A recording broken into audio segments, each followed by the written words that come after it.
अस्सलाम वालेकुम।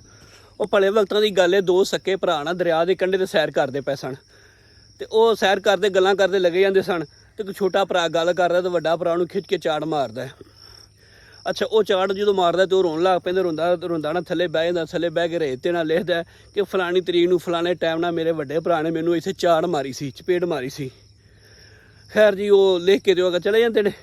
ਅੱਛਾ, ਫਿਰ ਇੱਕ ਦਿਨ ਉੱਥੇ ਦਰਿਆ ਦੇ ਸੈਰ ਕਰਦੇ ਹੁੰਦੇ ਨੇ। ਛੋਟਾ ਭਰਾ ਆਂਦਾ, ਯਾਰ ਲਾਲਾ ਆਪਾਂ ਨਾ ਇੱਥੇ ਨਹਾ ਨਾ ਲਈਏ, ਗਰਮੀ ਲੱਗਦੀ ਪਈ, ਨਹਾ ਲਈਏ। ਉਹ ਕਹਿੰਦਾ ਚੱਲ ਨਹਾ ਲੈਂਦੇ ਹਾਂ।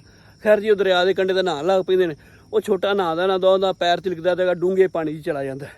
ਉਹ ਡੂੰਘੇ ਚਲਾ ਤੇ ਉਹ ਡੁੱਬਣ ਲੱਗ ਪੈਂਦਾ, ਰੁੜਨ ਲੱਗ ਪੈਂਦਾ।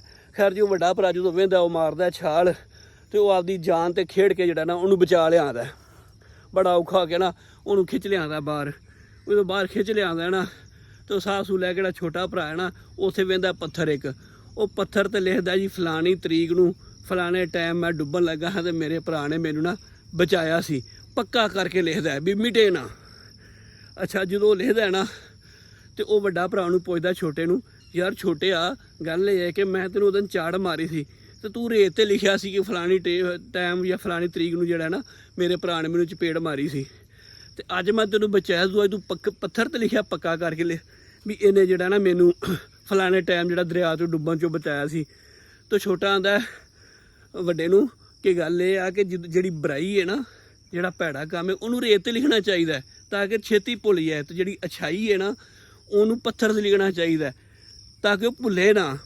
ਤੇ ਅਸੀਂ ਲੋਕ ਕੀ ਕਰਦੇ ਆ, ਅਸੀਂ ਕਿਸੇ ਜਿਹੜੀ ਬੁਰਾਈ ਹੈ ਨਾ ਉਹ 20 ਸਾਲ ਪੁਰਾਣੀ ਕੱਢ ਲਿਆਣੇ ਆ ਵੀ ਤੂੰ ਆਹ ਗੱਲ ਕੀਤੀ ਸੀ। ਤੇ ਜੇ ਕਿਸੇ ਨੇ ਚੰਗਾ ਕੱਲ੍ਹ ਵੀ ਕੀਤਾ ਤਾਂ ਅਸੀਂ ਉਹ ਵੀ ਭੁੱਲ ਜਾਂਦੇ ਹਾਂ। ਤੇ ਇਸ ਕਰਕੇ ਜਿਹੜੀ ਭੈੜੀਆਂ ਗੱਲਾਂ ਨੇ ਉਹਨਾਂ ਨੂੰ ਭੁੱਲ ਜਾਣਾ ਚਾਹੀਦਾ ਤੇ ਜਿਹੜੀਆਂ ਚੰਗੀਆਂ ਗੱਲਾਂ ਨੇ, ਨੇਕੀ ਵਾਲੀਆਂ ਗੱਲਾਂ ਨੇ, ਅੱਛਾਈ ਵਾਲੀਆਂ ਗੱਲਾਂ ਨੇ, ਉਹਨਾਂ ਨੂੰ ਯਾਦ ਰੱਖਣਾ ਚਾਹੀਦਾ।